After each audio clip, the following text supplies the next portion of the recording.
Nako, heto na. BP Sara sumabog na sa galit. Nako, Lovely Granada walang takas na karma na. Himas rehas ka ngayon. Aba, yan po ang ating alamin sa video ito mga kababayan. Pero bago po natin simulan to, palike naman po ng video ito mga kababayan. Malaking tulong po yan. Maraming salamat po at eto nga, pasadahan po muna natin itong mga nagte-trending na mga balita dito sa social media. Nako, President Bongbong Marcos Jr. nag-ikot naging nag-ala Marrojas, naging Mr. Palengke na. Opo, Mr. Palengke, BBM. Ayan, ito po ang balita mga kababayan. Sabi po dito, nag-ikot si Pangulong Ferdinand Bongbong Marcos Jr. Sa Agora Public Market sa San Juan City upang personal na tingnan ang presyo ng mga pangunahing bilihin sa gitna ng patuloy na pagtaas ng presyo ng langis. Kasama ang Department of Agriculture at DTI, sinuri ng Pangulo ang presyo ng bigas, karne, isda at gulay upang matiyak na walang overpricing. Ayon sa pamahalaan, may epekto sa presyo ng bilihin ang pagtaas ng langis, dulot ng tensyon sa Middle East na nagpapataas din ng gasto sa transportation at production. Ayan na. Ayan mag-ikot-ikot na lang muna mag-iikot-ikot lang muna si President Bongbong Marcos Jr. habang pataas po ng pataas ang presyo ng mga bilihin. Kung baga, minomonitor po nila ang presyo ng mga bilihin. Mukhang napakamot pa. Tingnan niyo yung kamay. Mukhang napakamot pa sa presyo ng karne. Itong si President Bongbong Marcos Jr. Nako, may sumunod pala. May sumunod pala sa yapak ni Marrojas. Si Mr. Palengke, ayan. Sa bagay, hindi naman malayo yung kanilang mga pagmumukha.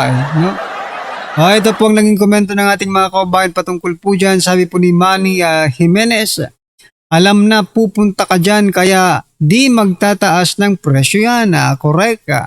Sabi ni Elvera, naging sekretary ng DTI si BBM. Lahat na nga. Grabe Eto, nung umuwi po yung mga OFW, hindi po pumunta si President Bongbong Marcos Jr. Pero dito po sa pagtingin lang ng presyo ng mga bilihin, kailangan personal talaga. Siya talaga ang kailangang pumunta. Aray ko po. Sabi ni Rachel, dami galit kasi sumikip Palengke sa mga security at media. Tanghali na wala pang benta imbis makatulong perwisyo. Ayan na. Siguro ko taga San Juan ito si Rachel Peralta, Sabi niya kasi marami pong nagalit sa Palengke kasi sumikip. Hindi po sumikip dahil dinagsa ng mga mamimili, kundi dahil po sa mga security at mga media. Kita niyo na yan. Hoy, magbayad kayo. Naghahanap buhay ang mga yan, piniperwisyo nyo. Diba? Syempre, sabi po ni Mark, bago pumunta yan, tinimbre niyan tapos pag alis, saka magmamahal ulit yan ang totoo. Correct, diba? Yan po talaga kumbaga yan po ang reality, mga kababayan. Anong ganap mo naman ngayon, tendero? Dati kasi teacher, engineer, inspector. Ngayon naman, tendero naman po ang sabi po ni Roger, may kasama doktor. Hindi, tingnan niya natin kung may makasama bang doktor. Parang walang doktor dito Pero marami siyang kasama marami po siyang kasama mga kababayan. Di lang natin alam kung may kasama ba yung doktor. Siyempre may kasama po yung doktor, di ba? Baka kasi umatake yung di madali lang po yung paggamot, di ba? Anyway, ano po ang inyong masasabi dyan mga kababayan? Just comment down below. At eto, pasadahan po muna natin itong si Congressman Erice at si Adjong. Nako. Sabi po kasi dito mga kababayan, ito palakihin lang natin eto nagbabangay ng dalawa. Sabi po kasi dito ni Congressman Erice, During the time of PBBM and Speaker Martin Romualdez, dito po nangyari ang pinakamalaking pagnanakaw sa kaban ng bayan. Ayan, todo-todo naman po. Depensa si Adjong. Sabi niya po dito, sabi po ni Adjong, I respect his opinion and I think his opinion is wrong. Ayan, nire-respeto niya yung opinion.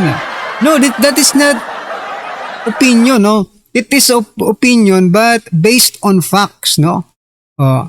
Kasi nga po, sige nga, kung sabi ni Adjong, mali daw yung opinion ni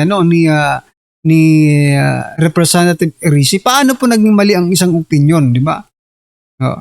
At kung hindi naman po mali ang sinasabi, kung sinasabi mong mali, ang sinasabi po ni Congressman Erisi na talagang dito nagsimula ang korupsyon, dito nagsimula ang pagnanakaw ng kaban ng bayan sa administrasyon ni PBBM at ni Speaker Romualdez. Kung hindi po yan totoo, kanino po, Adjong? O sasabihin mo, sa Duterte pa yan no? Sa Duterte pa nangyari yan. Yan naman ang hindi kami papayag, no? Dahil hindi naman po kami tanga, hindi naman po kami pinanganak hapon lang para paniwalaan kung sasabihin mong Duterte pa yan di ba? Duterte pa, ganyan na ang kalakaran. Pero wala namang kaming nabalitaang ganyan. Diba? Kung sa Duterte pa yan, bakit walang lumabas na balita patungkol dyan? Diba? Bakit ngayon lang sa panahon ni President Bongbong Marcos Jr. at former Speaker Martin Romualdez? Ako talaga naniniwala po ako. Kayo po ba mga kaubayan, naniniwala kayo dito sa sinasabi ni Congressman Erisi na during PBBM and Speaker Martin Romualdez, nangyari po ang pinakamalaking pagnanakaw sa kaban ng bayan? Just comment down below po mga karibin natin at eto. Pasadahan po muna natin itong mga komento ng ating mga kaubayan patungkol po dito. Sabi po ni Violeta, thank you Congressman Erisi for standing what is right. Ayan. Kong Tanggol, ayan. Adjong, ilan maleta ba? Adjong, hindi masyadong halata. Oo nga Sabi po ni Antonio, pag ang korupsyon ay bistado, na mahirap mo na ipagtanggol yan. Correct. It's not an opinion, it is backed by facts. Yan yung sinasabi ko, it is not opinion. Kasi based on facts po ang sinasabi niya, di ba? Alam na ang maleta, ayan. Wrong pag may maleta. So, ano ang nangyari ngayon sa Pinas? Ano daw ang nangyayari ngayon? What you think is wrong? He's one of them, the maleta boys. Lapit na oras nyo, Adjong, ayan na. 40 billion, sabi po ni Jay, 40 billion ang budget ng baluarte ni Romualdez pero ang palengke nila, covered court lang, asan na ang pera? Aray ko po. Hindi natin masisi si Adjong, maraming nabigo.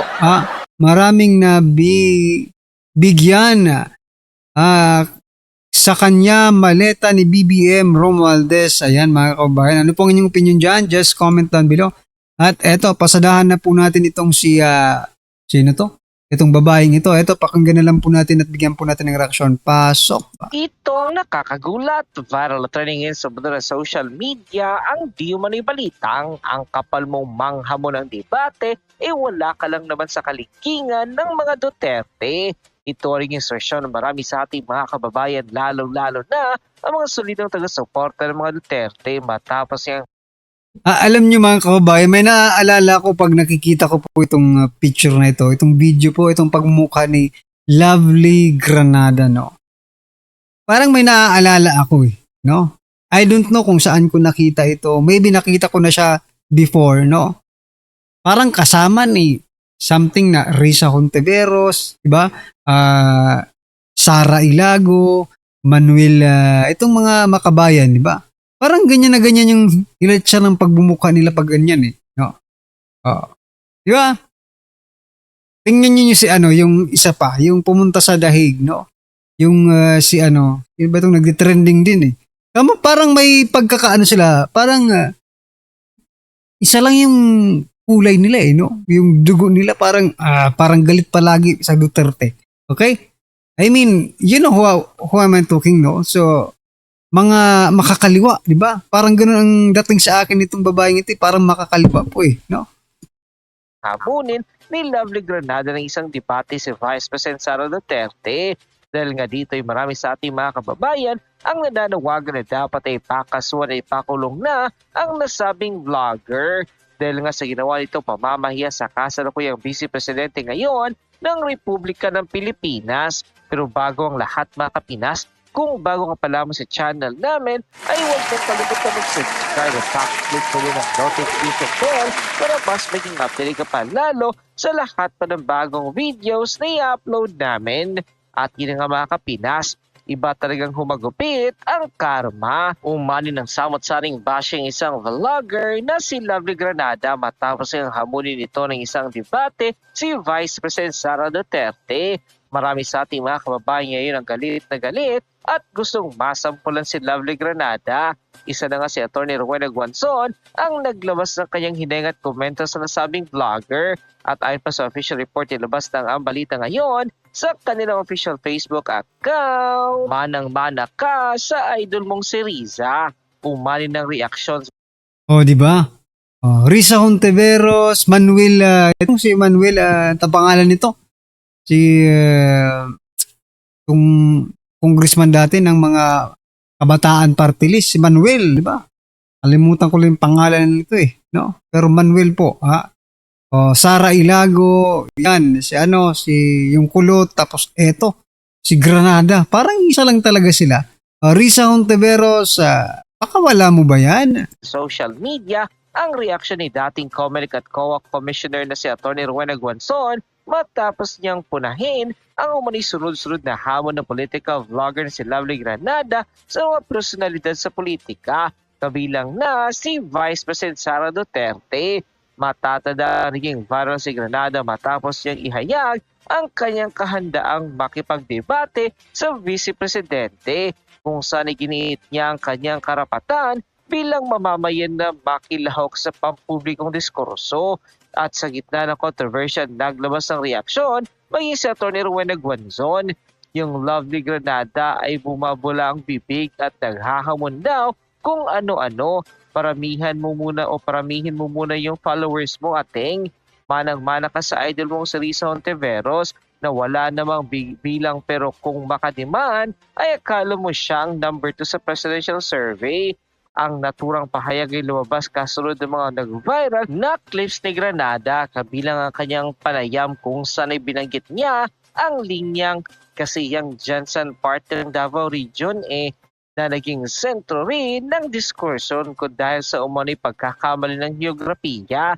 Dahil dito ay mas lalo pang napagtugunan ng cartoon ang pagbibilidad ng mga pahayag ng vlogger. Kasabay ng tanong kung sapat ba ang kaalaman impluwensya upang hamunin sa debate ang mga matatas sa opisyal ng gobyerno. End quote. Matapos nga lumabas ang balitang ito ay umani agad ang samot-saring komento at reaksyon mula sa marami sa ating mga kababayan at marami nga sa kanila ngayon ang hindi napigilan kanilang sarili na maglabas ng kanilang hineng at komento sa mundo ng social media. The netizens posted, bigyan nyo ng private tutor, pag-aralin nyo ulit ng hikasi.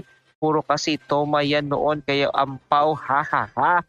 Like any others, you may share your opinion or comments on matters, but putting challenges for a debate about governance and public service, what credential do you have? Maging presidente muna siya ng purok din kagawad din barangay captain bago siya makipagdebate, at kung hindi siya manalo, bawasan niya muna yung baba niya para hindi siya mahiharap makipagdebate. Attorney, kaya nga nagpapansin yan kasi pampadami ng followers kasi hindi naman siya kilala. Bakit ano karapatan niya makipagdebate kay Vice President Sara? Hindi siya bagay kausapin ni Vice President Sara. Kung sino lang siya, biglang darating ng ganyan. Sasabihan niya isugo lang pala siya ni Hontiveros. Basta na lang siya makipagdebate. No way, sino ba sila? Sila na lang sugo mag-usap at bagay pa sila. End quote. So yan mga kababayan, no? Itong si Lovely Granada. Ayan mga kababayan, pakita lang po natin yung mukha. Yan, si Lovely Granada, no? Ang masasabi ko lang dito kay Lovely Granada, no? Baka gusto mo lang talagang magpasikat. No? Kasi kinagat rin naman eh. Bagay, hindi rin naman ito magti-trending mga kababayan kung hindi rin kinagat ng mainstream media. Oo, in-interview pa yan, no? Sa ano na yan, sa video, di ba? Nakikita nyo? Ini-interview po siya dyan, mga kababayan, no? Bakit ba kailangan mag-interview pa kayo ng ganyan? Di ba? For example, di ba? Kung sino-sino na lang ba ang pwede ngayong magpa-interview at maghamon kay BP Sara ng debate? At unang-una, bakit si BP Sara ang pagdidibatihin ninyo? Ha? Hindi pa naman siya presidente. I mean, wala pa naman po yung official na pagdidibate dapat, di ba? Mag-ano muna ng COC tapos yon, pwede na kayong magdibati-bati diyan. Napakatagal po niyan, no? Ang gawin nyo ngayon, ang dibatihin natin ngayon, no? Dito kay Lovely Granada, ang dibatihin po natin ngayon ang Pangulo kasi siya po ang nagpapatakbo ng bansa ngayon eh. Diba? Ay nako, napakalayo mo naman mag-isip, Lovely Granada, no? Eto, diba, sabi nga ito ay babalik ko lang sabi ni Lacson, diba, sabi po ni Lacson, no? Ilapit nyo naman sa katotohanan, sabi niya 6 18 Marines. Ilapit nyo naman sa katotohanan. Ito, sasabihin ko rin dito kay Lovely Granada. Ilapit mo naman sa katotohanan yung gusto mong debatihin. Di ba? Ang layo-layo. Bakit kasalanan ba ni BP Sara ang anong nangyayari ngayon? It is the president. Di ba? Siya po ang may authority. Bakit si BP Sara? Dahil bakit? Dahil hindi nyo hindi nyo kaya si BP Sara. Kasi tingnan nyo si Ontiveros, hindi inaatake si PBBM. Malamang yung mga Alipores niya, parang Alipores ng Ontiveros to di ba? Parang lang I'm not saying na gano'n mga kaubayan. Kasi sabi ni Atty. Roy Nagbanson, sa amo mo. So meaning Alipores to ni Ontiveros. So, sa bagay, ang motto nila ngayon ay wag atakihin ang Pangulo, atakihin ang Vice Presidente. Ay, grabe. Anyway, ano pong inyong opinion, reaction patungkol po dyan mga kababayan? Just comment down below. At syempre, wag mong kalimutang i-like, i-share ang video nito. Maraming salamat po.